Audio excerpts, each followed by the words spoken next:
Bonjour, ici Nathalie Ladouceur, professeure de mathématiques au Collège Lionel-Groulx. Bienvenue à cette première capsule d'information sur le domaine, soit la partie 1.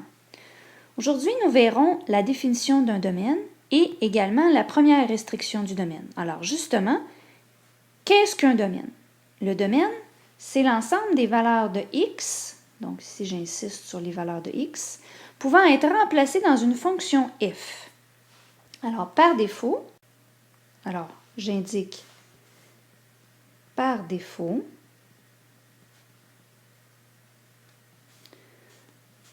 on écrit domaine, DOM, pour désigner le domaine évidemment, de la fonction f.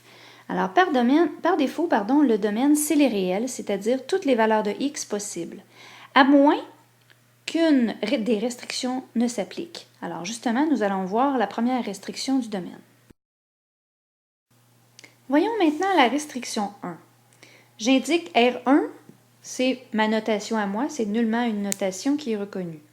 Alors, vous pouvez omettre le R1 si vous préférez. Alors, la restriction dit que la division par 0 est impossible. Donc, ça veut dire que le dénominateur doit obligatoirement être différent de 0. Prenons un exemple. Considérons, exemple 1, considérons la fonction f de x qui est égale à 5x moins 1 sur x moins 3. La restriction 1 s'applique ici, puisque nous avons un dénominateur, ici x moins 3, et que si x moins 3 égale à 0, évidemment, la fonction f de x est non définie. Donc, comment procède-t-on? R1, il faut que notre dénominateur, x moins 3, soit différent de 0. Or, pour résoudre une inéquation avec le symbole différent, on procède de la même façon que si on avait un égal, c'est-à-dire on doit faire les opérations des deux côtés, soit additionner, soustraire, multiplier ou diviser par un même élément des deux côtés. Alors, allons-y. Dans un premier temps, ce que je vais faire, je vais commencer par annuler le moins 3. Donc, je vais ajouter 3 du côté gauche de l'inéquation et donc je vais faire la même chose du côté droit pour que l'ensemble solution demeure le même. Donc, je vais donc obtenir x, évidemment moins 3 plus 3 s'annule, différent de 0 plus 3, c'est-à-dire 3. Je vais représenter cette inéquation sur un axe, donc 3 étant notre valeur repère. Toutes les valeurs de x fonctionnent sauf 3, donc je vais mettre un rond ouvert vis-à-vis de 3.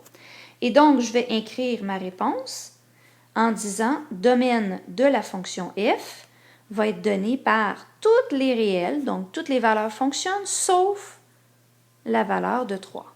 Voilà. Poursuivons maintenant avec un deuxième exemple. Alors, considérons un deuxième exemple. Alors, exemple 2. Considérons la fonction g de x qui est égale à 3 sur 2x2 plus x moins 1.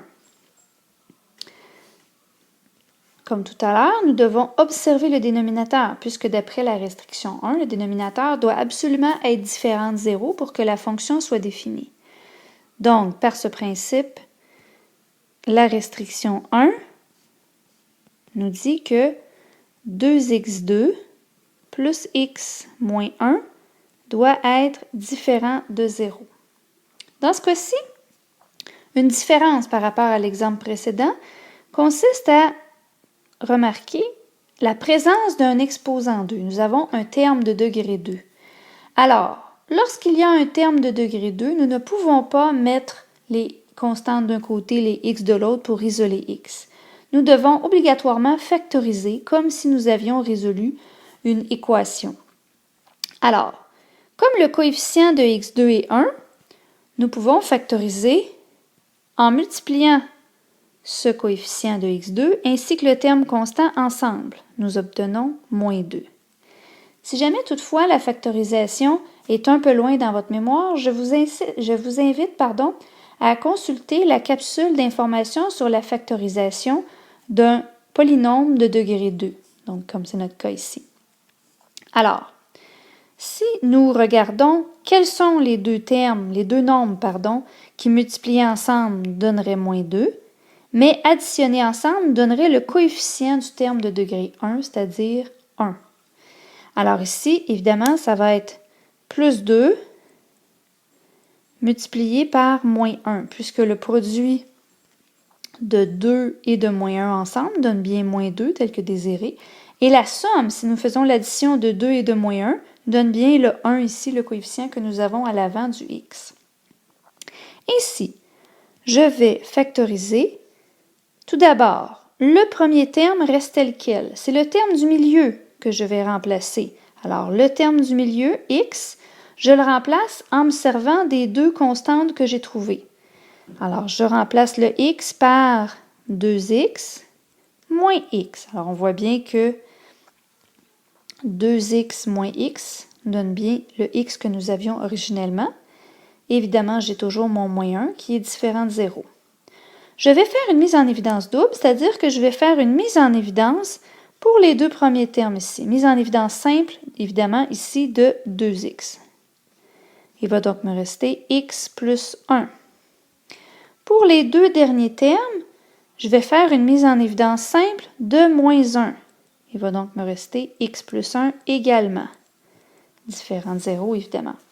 Je complète la mise en évidence double en faisant une mise en évidence simple du facteur x plus 1. Alors, pour mon premier terme ici, 2x fois x plus 1, si je mets x plus 1 en évidence, il me reste le 2x. Alors, j'ouvre une parenthèse pour indiquer que dans le premier terme, il me reste 2x.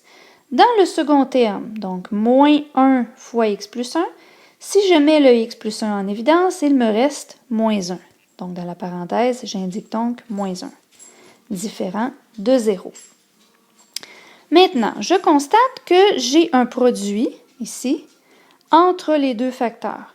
Je peux donc séparer mes facteurs en deux, pas mes facteurs, mais mon expression en deux, pour trouver que x plus 1 doit être différent de 0 et également 2x moins 1 doit être différent de 0 aussi. Donc, si on isole x ici, x doit être différent de moins 1 et ici, 2x différent de 1 nous amène à x différent de 1/2.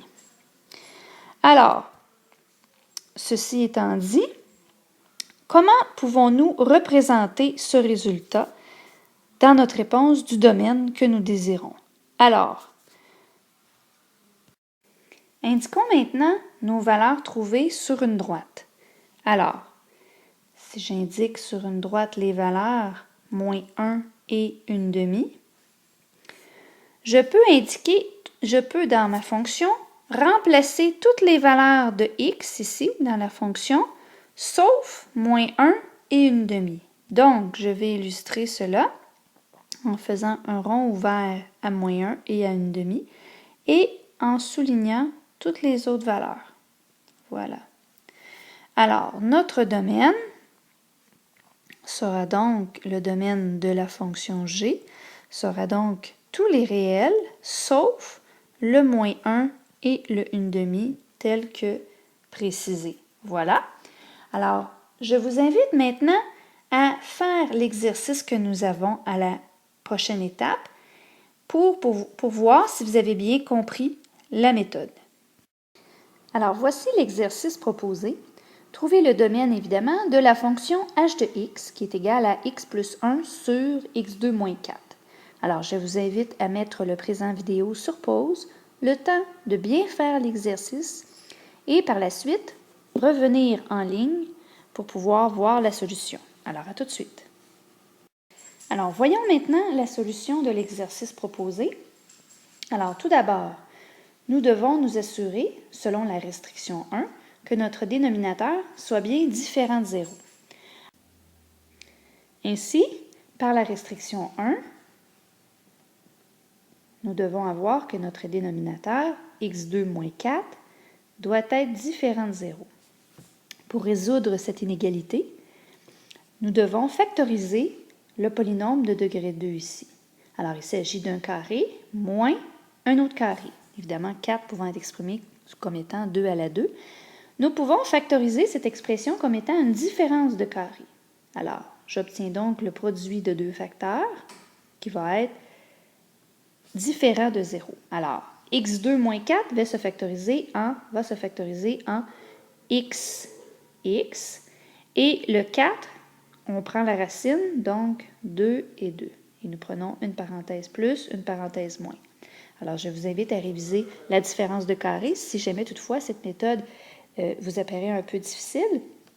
Alors, pour vérifier que tout est bien correct, alors effectuons le produit. X fois x nous donne bien le x2. Ensuite, x fois moins 2 est annulé par 2 fois x. Donc, moins 2x annule plus 2x. Et finalement, 2 fois moins 2 nous donne bien le moins 4. Maintenant, une fois que nous avons exprimé comme étant un produit de deux facteurs qui est différent de 0, je vais pouvoir séparer l'expression en deux. Donc, c'est forcément qu'un des deux facteurs.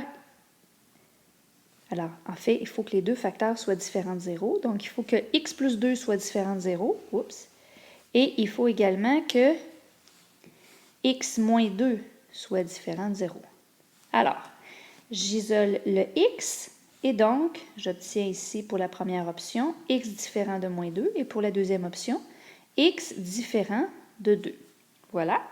Alors, pour visualiser, cette solution sur un axe des x, alors je vais identifier les valeurs exclues, soit moins 2 et 2, à l'aide de ronds vides. Toutes les autres valeurs de x fonctionnent et donc peuvent être remplacées dans la fonction ici h de x. Donc, c'est pourquoi je vais tracer une droite entre chacune de ces valeurs-là, de façon à représenter notre domaine. Ainsi, le domaine de la fonction h va être tout simplement les réels, sauf les valeurs de moins 2 et de 2. Voilà. Alors, ceci complète notre capsule d'information, la première en fait sur le domaine d'une fonction. Je vous invite à consulter la prochaine capsule sur le domaine, donc partie 2, pour voir la suite des restrictions. Voilà, à tout de suite!